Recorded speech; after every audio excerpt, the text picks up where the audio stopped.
आज हम बात करने वाले हैं उस वायरल कंट्रोवर्सी में मोहम्मद यूनुस और ग्रेटर बांग्लादेश मैप को लेकर। एक ऐसी तस्वीर जिसने पूरे साउथ एशिया में मचा दी है पॉलिटिकल हलचल और सिक्योरिटी की चिंता।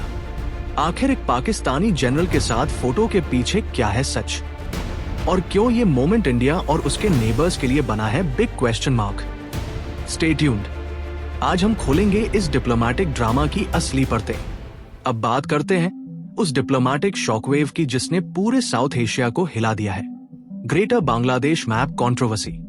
सब कुछ शुरू हुआ जब मोहम्मद यूनुस ने पाकिस्तानी जनरल साहिर शमशाद मिर्जा को गिफ्ट की अपनी किताब आर्ट ऑफ ट्रायम्फ, जिसके कवर पर था एक कंट्रोवर्शियल मैप दिखाता हुआ ग्रेटर बांग्लादेश, जिसमें India's north east, west Bengal, Bihar, Odisha और म्यांमार का अराकन रीजन तक शामिल थे।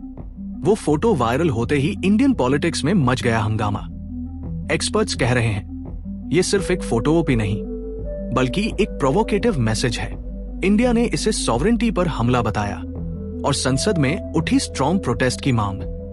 ढाका ने दी सफाई कि ये हिस्टोरिकल रेफरेंस था, लेकिन क्रिटिक्स का कहना है इस वक्त पर ऐसा symbolism too hard to ignore. अब रुख करते हैं उस डिप्लोमेटिक रीअलाइनमेंट की ओर जिसने साउथ एशिया की पॉलिटिक्स को नया मोड़ दिया है। बांग्लादेश पाकिस्तान थॉ 2024 में शेख हसीना की सरकार हटने के बाद ढाका और इस्लामाबाद के रिश्तों में आया है अभूतपूर्व सुधार। डेकेड्स बाद फिर से शुरू हुए high level talks, trade deals और यहां तक कि डिफेंस कोऑपरेशन तक की चर्चाएं। पाकिस्तान ने ऑफर किया है Karachi port access, visa exemptions और स्कॉलरशिप्स बांग्लादेशी स्टूडेंट्स के लिए। यानी रिश्ते अब सिर्फ शब्दों तक सीमित नहीं रहे। लेकिन यही न्यू फ्रेंडशिप अब इंडिया के लिए बनी है चिंता का कारण, क्योंकि इस्लामाबाद, ढाका और बीजिंग के बढ़ते तालमेल से बन रहा है एक स्ट्रैटेजिक ट्रायंगल जो साउथ एशिया की सिक्योरिटी बैलेंस को पूरी तरह बदल सकता है। अक्टूबर 2025 में ढाका में हुई एक हाई स्टेक्स मीटिंग ने पूरे रीजन को हिला दिया, जब मोहम्मद यूनुस ने पाकिस्तानी जनरल साहिर शमशाद मिर्जा को गिफ्ट की अपनी किताब आर्ट ऑफ ट्रायम्फ, जिसके कवर पर था वही ग्रेटर बांग्लादेश मैप। यह सिर्फ एक डिप्लोमेटिक जेस्चर नहीं था, बल्कि एक सिंबॉलिक स्टेटमेंट जिसने पूरे इंडिया और साउथ एशिया में मचा दी हलचल।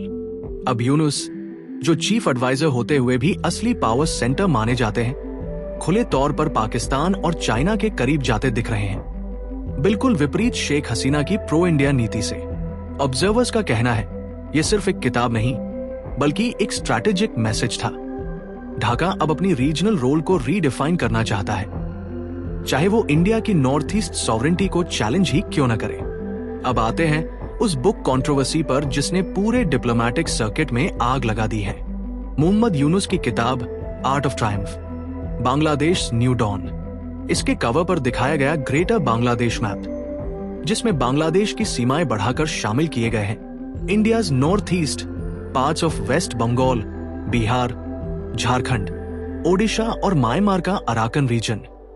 ये वही इमेजरी है जो ढाका की इस्लामिस्ट ग्रुप सल्तनती बंगला के प्रोपेगेंडा से मेल खाती है, और अब इसे पाकिस्तान के टॉप मिलिट्री ऑफिशियल को गिफ्ट करने का मतलब साफ माना जा रहा है। एक symbolic endorsement of expansionist thinking. Dhaka का कहना है ये बस हिस्टोरिकल रेफरेंस है, लेकिन क्रिटिक्स मानते हैं ये डेलिबरेट प्रोवोकेशन है जिसने फिर से छेड़ दी है बहस।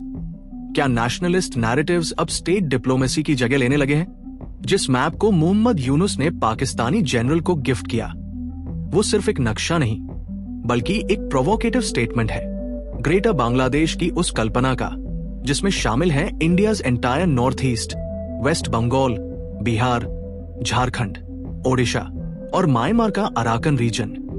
ये रैडिकल इस्लामिस्ट ग्रुप्स जैसे सल्तनती बंगला की सोच से मेल खाता है, जो एक एक्सपैंडेड बांग्लादेश का सपना देखते हैं सीमाओं से परे। इस मैप का सिंबलिज्म बहुत गहरा है। ये सीधे सीधे इंडिया सॉवरेनिटी को चैलेंज करता है और एक पाकिस्तान अलाइन नैरेटिव को दर्शाता है जो पूरे रीजन की डिप्लोमेटिक स्टेबिलिटी को हिला सकता है। इंडिया ने इसे देखा है एक इरेडेंटिस्ट प्रोवोकेशन के रूप में, और अब साउथ एशिया में उठी है बहस। क्या इतिहास और आइडियोलॉजी फिर से मॉडर्न डिप्लोमेसी को ओवरराइड करने लगे हैं? ग्रेटर बांग्लादेश की सोच कोई नई नहीं है। इसकी जड़ें इतिहास और आइडियोलॉजी दोनों में गहराई से जुड़ी है। ये वही इरेडेंटिस्ट आइडिया है जो बांग्लादेश की सीमाओं को उसकी वर्तमान हद से आगे बढ़ाने की बात करता है। इसकी शुरुआत पार्टीशन ऑफ बंगाल 1905 और प्री 1971 मूवमेंट से हुई, जब एक यूनाइटेड बंगाली आइडेंटिटी का सपना देखा गया था। लेकिन अब कुछ फ्रिंज इस्लामिस्ट और नेशनलिस्ट ग्रुप्स इसे नया रंग दे रहे हैं। कह रहे हैं कि Bengali speaking regions of India और म्यांमार को एक साथ आना चाहिए एक ग्रेटर बंगाल के रूप में। इंडिया के लिए ये विचार सीधे सिक्योरिटी कंसर्न बन गया है। सरकार इसे एक्सट्रीमिस्ट प्रोपेगेंडा मानती है और बॉर्डर रीजन्स पर बढ़ाई गई है विजिलेंस। कई एनालिस्ट्स कहते हैं ऐसे एक्सपेंशनिस्ट आइडियोलॉजी साउथ एशिया की डिप्लोमेटिक बैलेंस को बिगाड़ सकते हैं और चाइना, पाकिस्तान, टर्की जैसे देशों के स्ट्रैटेजिक हितों से भी जुड़े हो सकते हैं। इंडिया में ग्रेटर बांग्लादेश मैप कंट्रोवर्सी को लेकर संसद में मचा जबरदस्त हंगामा।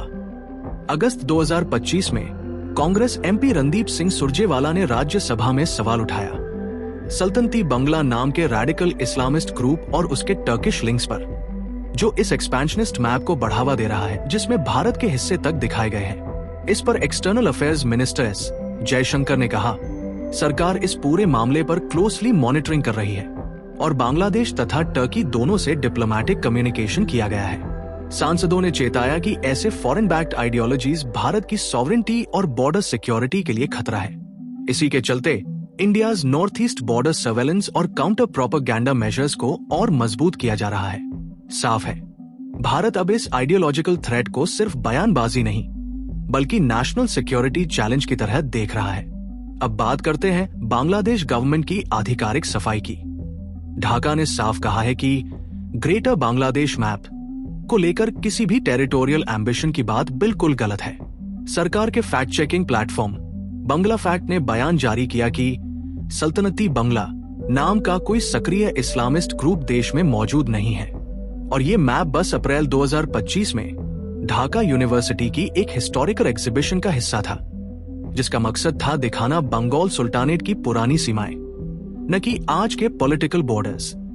लेकिन क्रिटिक्स मानते हैं जब ऐसे मैप्स ऑफिशियल फिगर्स या फॉरेन लिंक्ड एनजीओ से जुड़ जाते हैं तो ये एक्सट्रीमिस्ट नैरेटिव्स को हवा देते हैं और इंडिया बांग्लादेश रिलेशंस पर असर डालते हैं। ढाका का कहना है ये सब एकेडमिक कॉन्टेक्स्ट में हुआ, मगर सवाल अब भी वही है, क्या ऐसे सिंबॉलिक जेस्चर्स साउथ एशिया की डिप्लोमेटिक ट्रस्ट को धीरे धीरे कमजोर कर रहे हैं? इंडिया ने ग्रेटर बांग्लादेश कंट्रोवर्सी के बाद अपनी बॉर्डर सिक्योरिटी को एक नए स्तर पर मजबूत किया है। करीब 4096 किलोमीटर लॉन्ग बॉर्डर में से 3200 किलोमीटर से ज्यादा हिस्से पर अब तक फेंसिंग पूरी हो चुकी है, जबकि बाकी इलाकों में मुश्किल टेरेन और लैंड इश्यूज चुनौती बने हुए हैं। बीएसएफ और बांग्लादेश बॉर्डर गार्ड बीजीबी के बीच अगस्त 2025 में हुई डीजी लेवल टॉक्स में तय हुआ कि दोनों देश मिलकर इलीगल क्रॉसिंग्स और स्मगलिंग पर सख्त कार्रवाई करेंगे। इंडिया ने अब तैनात किए हैं UAVs, thermal imagers, night vision tech और सेंसर बेस्ड सिस्टम्स ताकि हर संदिग्ध हलचल पर नजर रखी जा सके। एनालिस्ट्स कहते हैं इस मल्टीलेड सिक्योरिटी स्ट्रैटेजी का मकसद सिर्फ बॉर्डर को सुरक्षित रखना नहीं बल्कि रीजनल स्टेबिलिटी और पीस को बनाए रखना भी है। ऐसे समय में जब साउथ एशिया में डिप्लोमेटिक फॉल्ट लाइंस फिर उभर रही हैं, अब बढ़ती चिंता का केंद्र है पाकिस्तानी रेडिकल ग्रुप्स की बांग्लादेश में मौजूदगी, जिसे साउथ एशिया की रीजनल स्टेबिलिटी के लिए बड़ा खतरा माना जा रहा है।